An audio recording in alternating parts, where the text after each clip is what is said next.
ఇండియాలోనే #1 varicose veins hospital Avis vascular centre. నమస్తే అక్క. నమస్తే జయ.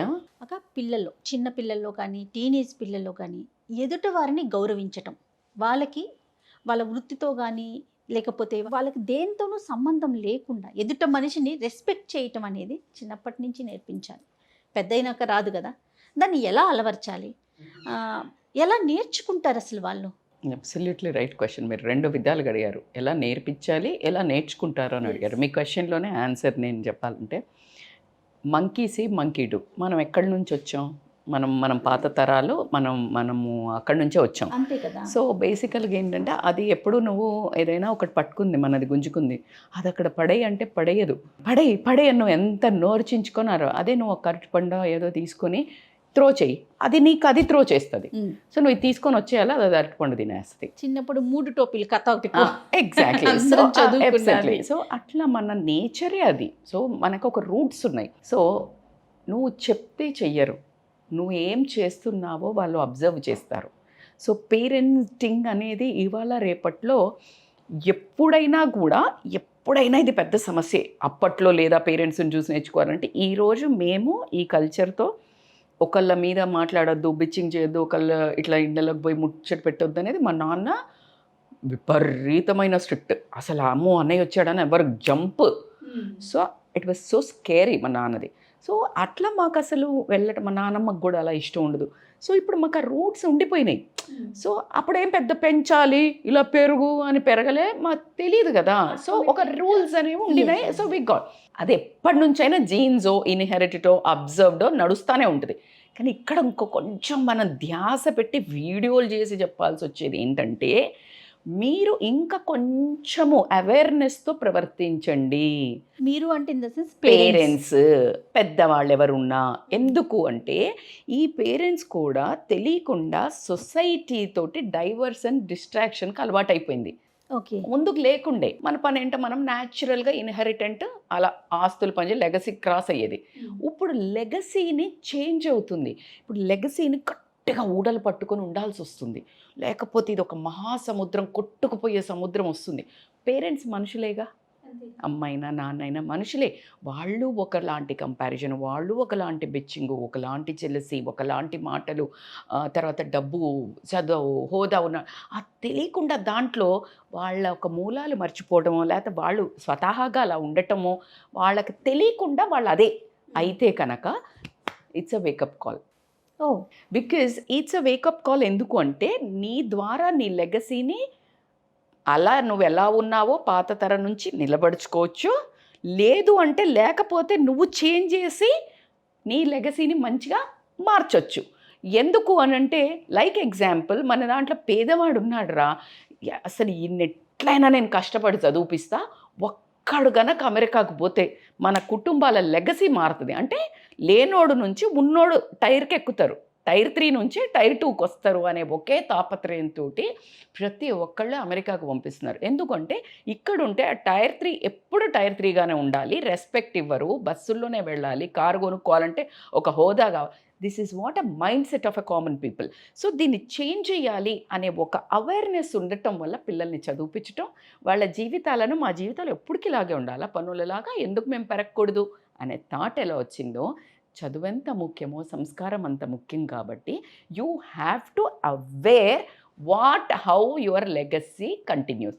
మేడం, మాదేమన్నా సర్దార్ పాపారాయుడు కుటుంబాల మేడం, ఇప్పుడు నేను అంత పెద్ద సంస్కరించాల్సిన అవసరం ఏంటంటే, నువ్వు ఉన్నది ఎక్కడ? సొసైటీలో. నువ్వు సొసైటీలో ఇలాంటి సంస్కారం లేని పిల్లలతో కానీ, పెరిగి పెద్ద అయిన తర్వాత సంస్కారం లేని మనుషులతో పాటు ఇప్పుడు నీ చుట్టూ ఉన్న వాళ్ళు ఎవరో ఉంటారు. నువ్వెంత ఇబ్బంది పడుతుంటావు. మరి ఇదంతా ఫామ్ అయ్యేది సొసైటీ కదా. నీ ఇంట్లో నుంచి సంస్కరించుకోవడం మొదలు పెడితే, అది ఒక నాలెడ్జబుల్ సంస్కారం ఉన్న ఇంట్లోంచి వచ్చే పిల్లలతోటే సొసైటీ ఫామ్ అవుతుందా కాదా? ఒక ఇల్లు బిలాంగ్స్ టు ఒక కాలనీ ఈజ్ ఈక్వల్ టు ఒక సిటీ ఈజ్ ఈక్వల్ టు ఒక India district. So this is how it builds model humility in the sense, వాళ్ళకి మీరు తప్పు చేసి వాళ్ళకి మిస్టేక్ చేస్తే, నేను చేయలేదు, ఇద్దరు కొట్లాడుకుంటున్నారు అమ్మ నాన్న, ఎవరో ఒకళ్ళే తప్పు చేస్తేనే గొడవ స్టార్ట్ అవుతుంది. తప్పు ఇంత సరే అదే పెద్ద నిన్ను ఉరి శిక్ష చేసే తప్పులు కాదు, చిన్న చిన్నగా ఉంటాయి. ఉప్పు వేసావనో లేకపోతే ఇది వేసావనో లేకపోతే ఎందుకంటే ఏమన్నా మిస్టేక్ అని పోయారు, అరిసిపోయారు ఒక్కొక్కసారి ఎమోషనల్ బ్యాలెన్స్. పిల్లల ముందు యూ కీప్ సేయింగ్ సారీ, నేను తప్పు చేశానే, ఏమండి నేను తప్పు చేశాను. దెన్ పిల్లలకి ఓకే తప్పు నేను ఎట్లా తప్పు చేస్తాను నేను అనలే. So when you start saying this, పిల్లలకి అదే అలవాటు అవుతుంది. వాళ్ళు ఎప్పుడు వాళ్ళ మిస్టేక్ని ఒప్పుకోరు. మనిషిలో చేంజ్ అనేది ఎప్పుడు మొదలవుతుంది? తప్పు చేసామని తెలుసుకున్నప్పుడు చేంజ్కి ఆస్కారం ఉంటుంది. చేంజ్ లేకపోతే గ్రోత్ ఎక్కడిది? Correct. So this all interlinked. It's a big huge topic కదా Jaya. So it's a huge connected topic. So you night to model humility. అట్లాగే వాళ్ళకి ఎప్పుడు అప్రిసియేషన్ చెప్పాలి ఎఫర్ట్స్కి. అంతేగాని నువ్వు ఏం చేసావు, ఏమొచ్చింది అంటే నువ్వు ఫెయిల్ అయ్యావో లేకపోతే ఏదో కాదు. అరే బాగా చదివావురా, ఐ థింక్ ఎక్కడో మిస్ అయినట్టుంది. ఎఫర్ట్స్ అయితే బాగా పెట్టావు, కానీ ఒక్కసారి చూడు నువ్వు ఎక్కడ మిస్ అయిందో. ఎఫర్ట్స్ని ఫస్ట్ అప్రిషియేట్ చెయ్యి, తర్వాత నువ్వు చెప్పాలనుకున్న మెసేజ్ చెప్పు. వాళ్లకు సేమ్ అలవాటు అవుతుంది. బాగా ఒక సంస్కారంతో మాట్లాడడం, తప్పుని క్రిటిసైజ్ చేసే విధానము హార్డ్ టోనా, బాధ పెట్టే టోనా, కరెక్షన్ టోనా.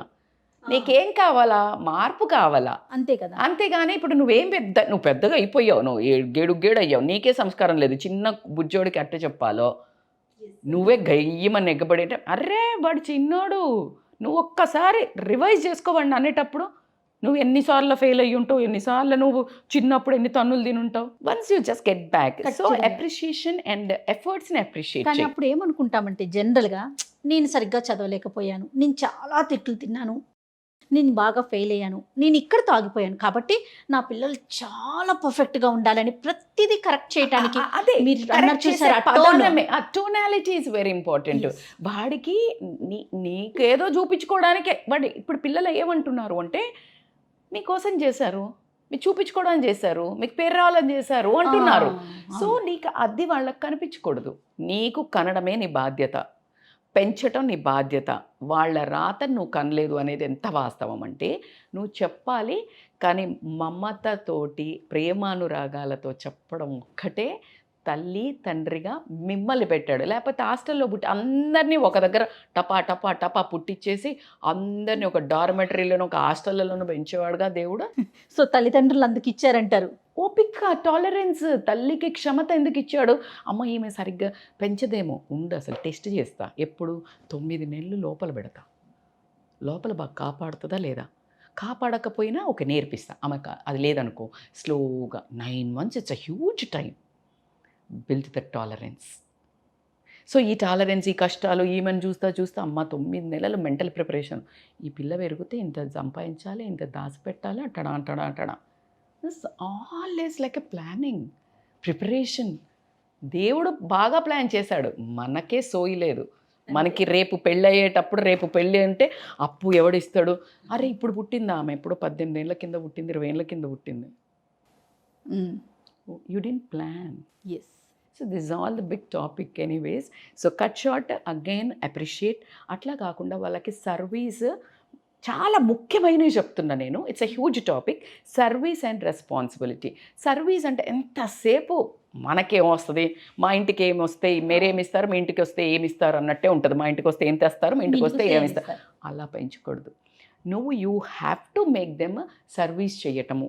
ఎవరో ఒకళ్ళు ఇట్లా పోతున్నారు, అరే లేవండి, కూర్చోండి, రండి, లేవడము, ఇలాంటివన్నీ ఒక కల్చర్ నేర్పించినట్టయితే వాళ్ళు లైఫ్లో ఒక అద్భుతమైన హ్యూమన్ బీయింగ్గా మారడం జరుగుతుంది. అలాగే రెస్పాన్సిబిలిటీది ఇంట్లో కంపల్సరీ ఒక రెస్పాన్సిబిలిటీ ఇవ్వాలి.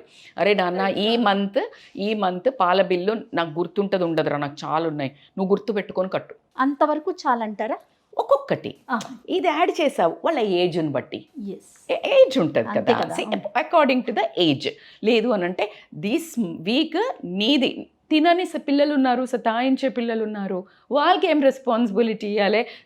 దొంగకు తాళం చేతులు ఇచ్చినట్టు ఈ వీక్ నేనేం వండాలో you make a time table, plan and kitchen దగ్గర స్టిక్ చేయి. నీకేం కూరలు కావాలా, అయిపోయాయి. అసలు నీ హాఫ్ ఆఫ్ ద ప్రాబ్లమే పోయింది. నువ్వు థింక్ చేయాలి, వాడు తినకపోతే లొల్లి పెట్టాలి, వాడికి అబ్బా నా ఇష్టం ఉన్నాయి చేస్తుంది, అమ్మ నీ పని తగ్గింది, నీకు లోపల సీక్రెట్ అయిపోయిందే. Super. So this is a one kind of responsibility depending upon your issues. వాళ్ళకి అప్పచెప్తే అప్పుడు తెలుసు, ఓ ఇది ఇంత కష్టమా, మూసుకొని ఇంకొకసారి వాళ్ళు కమ్యూన్ చేసుకుంటారు. సో సేవ, సర్వీస్ అండ్ రెస్పాన్సిబిలిటీస్ అనదర్కి. అట్లా కాకుండా మిక్స్డ్ కల్చర్ని అలవాటు చేయాలి. ఈ కల్చర్ షాక్ ఎక్కువ తగులుతుంది పిల్లలకి. అంటే like if you are like let us assume Telugu, ఇప్పుడు ఒక నార్త్ ఇండియన్స్ ఎవరైనా కలగానే ఒకేసారి వాళ్ళు ఏదైనా చేసిన ఒక వింత, ఒకవేళ నార్త్ ఇండియన్స్ కొంచెం డిఫరెంట్ డ్రెస్సింగ్ ఉంటుంది, కొంచెం బోల్డ్ ఉంటారు. సో వాళ్ళని చూడంగానే వీళ్ళు వెటకారంగా నవ్వటం. అప్పుడు ఏమవుతుందంటే, ఇప్పుడు మన అమెరికాకి వెళ్తే అమెరికా వాళ్ళు తెలుగు వాళ్ళని ఎందుకు ఎగతాళిగా అన్నట్టు చూస్తారు? Because we should not bother about them, we should move. కానీ మనం ఏం చేస్తాం? అబ్జర్వ్ చెయ్యి, move on. You need to be like a Roman in a Rome. Yes. So like that you need to make them understand. అందుకనే ఎక్కువ ఈ మధ్య స్కూల్స్లలో ఆ కల్చర్ ఉన్న స్కూల్స్ వేయటం అవన్నీ చేస్తున్నారు. సో అదొకటి ఇంపార్టెంట్. ఇంకొకటి డబ్బు సంస్కారం నేర్పించాలి. చదువు సంస్కారం అన్నారు, చదువు వేరు సంస్కారం వేరు. చదువుతో సంస్కారం వస్తుందని ఎవరు చెప్పాల, అందుకే ఇమ్మీడియట్గా చదువు సంస్కారం అన్నారు. సో కాబట్టి దాంతోపాటు డబ్బు సంస్కారం ఇప్పుడు చాలా ఇంపార్టెంట్ అయింది. డబ్బు సంస్కారం ఏంటి? అసలు డబ్బుని ఎలా ఉపయోగించాలో తెలియనప్పుడు, నీ నాలెడ్జ్ను ఎలా ఉపయోగించాలో తెలియనప్పుడు, నీకు ఒక చేతిలో ఒక కత్తినిస్తే ఎలాగో ఉపయోగించాలో తెలియనప్పుడు, ఆ కత్తిని నువ్వు కూరగాయలు కోస్తావు, ఫ్లవర్స్ కోస్తావు, ఇంకేం చేస్తావు, ఇంకోటి పీక్ కోస్తాడు. కత్తి ఒకటే. సో నీకు ప్రతి దానికి డబ్బుని ఎలా ఉపయోగించాలి చిన్నప్పటి నుంచే పిల్లలకు కనుక నేర్పిస్తే, ఈ 40 ఏళ్ళు వచ్చినా కూడా ఫైనాన్షియల్ ఫ్రీడమ్ ఏది, డబ్బు ఏది, స్ట్రెస్, జుట్టు బిక్కొని లోన్స్ అని ఈఎంఐలు అయిన స్ట్రెస్ కాకుండా వాళ్ళు మెల్లిగా ట్రైన్ అవుతారు. Which schools are not teaching. అదేంటి అంటే 3SS. మనకు పెద్దోళ్ళకి 6 to 7 జార్ సిస్టమ్ ఉంటే పిల్లలకి 3 జార్ సిస్టమ్ ఉంటుంది. ఇది మాత్రం ఖచ్చితంగా ఫాలో చేయండి. ఏంటి అంటే first money, pocket money, budget ఇవ్వండి. ఆ ఇచ్చిన మనీకి 3 జార్స్ ఇవ్వండి. ఒక జార్ వచ్చేసి ఫస్ట్ సేవ్ చేసుకోవడం, సేవింగ్ జార్. సెకండ్ జార్ వచ్చేసి షేర్ జార్, ఇంకెవరికన్నా నీ డబ్బుని షేర్ చేయగలగాలి. థర్డ్ జార్ వచ్చి స్పెండింగ్ జార్. ఫస్ట్ వీటిలలో వేశాక ఆ జార్ని పెట్టుకో. దీన్ని 15% వేస్తావా, 10% వేస్తావా, స్పెండింగ్కి 50% పెట్టుకుంటావా, ఇది నువ్వు చేయాల్సిన ప్లాన్. సో ఈ జార్ సిస్టమ్ మీరు చెయ్యండి. మీ పిల్లలలో ఎంత రెస్పాన్సిబిలిటీ పెరుగుతుందంటే ఏది పడితే అది అడగరు. ఎందుకంటే పాకెట్ మనీ ఇచ్చేసావు కదా, they want to see that saving jar more. Yes. Okay. And అయిపోయిన తర్వాత the most important, if you tell like ఏదైనా ఒక్కటి చెప్పండి అక్క, ఇన్ని నా వల్ల కాదు అంటే, one thing in the life you and your children must do. పిల్లలు మనం ప్రతి గ్రాటిట్యూడ్. ప్రపంచంలో గ్రాటిట్యూడ్కి మించింది ఇంకోటి లేదు. ఎందుకు అంటే అదొక్కటే నిన్ను మొత్తం సర్వ ప్రాబ్లమ్స్ల నుంచి బయటపడేసేది. గ్రాటిట్యూడ్ ఏంటి? ఏముంది మేడం గ్రాటిట్యూడ్ చూపియా? ఊపిరి పీలుస్తున్నావా? మనకు తెలియకుండా ఊపిరి పీలుస్తున్నావు. అదే ఊపిరికి జస్ట్ గంటకి 1,00,000 కడతారు వెంటిలేటర్కి. You are blessed. పోతున్నావా? దానికి కిడ్నీకి డయాలసిస్కి ఎవ్రీ సండే ఎన్ని కష్టాలున్నా కార్లు మాట్లాడుకొని పోయి ట్రాఫిక్లో అక్కడ నుంచి డయాలసిస్ చేసుకోవాలి. You don't know what you have. Your system is working. ఒక కన్ను లేకపోతే ఇంకో కన్ను ఉందని మురవాల్సిన పరిస్థితి మనకి. ఒక బుక్క తింటే అబ్బా మేడం వాళ్ళకంత BMW ఉంది మేడం. అరే నీకు స్కూటర్ ఉంది కదా చాలు. కాళ్ళు లేక దేక్కుంటూ వెళ్ళేవాడు ఉన్నాడు. నీకు ఉన్నదాన్ని అప్రిషియేట్ చేయి. ఎప్పుడు దేవుడికి ఎంత కోపం వస్తుంది, వీడా సంతృప్తి వెధవ, వీడికి ఏమిచ్చినా వేస్ట్ అని చెప్పేసి he will divert the location. So కాబట్టి ఇప్పుడు మీరు అంతే కదా, మీరు ఒకరింటికి వెళ్తుంటారు, వాళ్ళు మిమ్మల్ని సరిగ్గా ఆదరించలా, మీరు మళ్ళీ పోతారా? అసలు మరి లక్ష్మీదేవి కూడా అంతే కదా, నీకున్న ఆ పాజిటివ్స్ కూడా అంతే కదా. ఎనీథింగ్ ఈజ్ ద సేమ్ అమ్మ. What you do one thing you will do with everything. So ఇది ఒక ఆలోచన కనుక పెట్టుకుంటే, అండ్ వీకెండ్లో ఈ డిస్కషన్ రావాలి. ఇప్పుడు ఈ పాయింట్స్ చేసేవి ఉన్నాయి కదా, అరే ఏం సేవ్ చేసినావు చూపు, ఎంత సేవ్ చేసినావు చూపు, నీ గ్రాటిట్యూడ్ లిస్ట్ నాకు చూపించవా, నా గ్రాటిట్యూడ్. పేరెంట్స్ కూడా చేయాలి. అసలు అనర్గళంగా. ఈరోజు నేను కెమెరా ముందు గ్రాటిట్యూడ్ అనే పదం వాడే స్టేజ్లో యాజ్ ఆఫ్ నౌ నేను లేకున్నా కూడా గట్టిగా నిలతొక్కుకొని ఒక్క గ్రాటిట్యూడ్ ఏంటంటే, నాకు బ్రతకను అనే, నాకు బ్రతకాలనే ఒక్క హోప్, మీరు రండి మా అని మీలాంటి వాళ్ళు, సమాజము, నా వ్యూవర్స్ నన్ను కోరుకోవడం వల్ల నేను ఎన్ని జన్మలెత్తినా తీరిపోని రుణాన్ని, గ్రాటిట్యూడ్ని మీ అందరికీ తెలియజేసుకుంటున్నా, భగవంతుడికి కూడా తెలియజేసుకున్నా. వేరే సెటిల్మెంట్ వేరుంది మాది, questioning and all that, but this gratitude because నేను ఊపిరే అందకపోయేది. This is what exactly oxygen is for me. So కాబట్టి I'm so grateful to god. ఈ ప్లాట్ఫామ్ నాకు ముందు ఎందుకు రెడీ చేశాడు అనే దానికి ఈరోజు నాకు సమాధానం దొరికింది. So thank you every one, వ్యూవర్స్కి, మీకు, so much. Everybody, cameramens, those who are like putting efforts here, నా డ్రైవర్, నన్ను తీసుకొచ్చిన ప్రతి ఒక్కరికి, నా ఫ్యామిలీ సపోర్ట్ చేస్తున్న దానికి, మా హస్బెండ్కి, నా కూతురికి, నా హోల్ ఫ్యామిలీకి, ఎక్స్టెండెడ్ ఫ్యామిలీకి, నా ఫ్రెండ్స్కి గ్రాటిట్యూడ్. థ్యాంక్ యూ అక్క. Thank you thank so you so much. Much.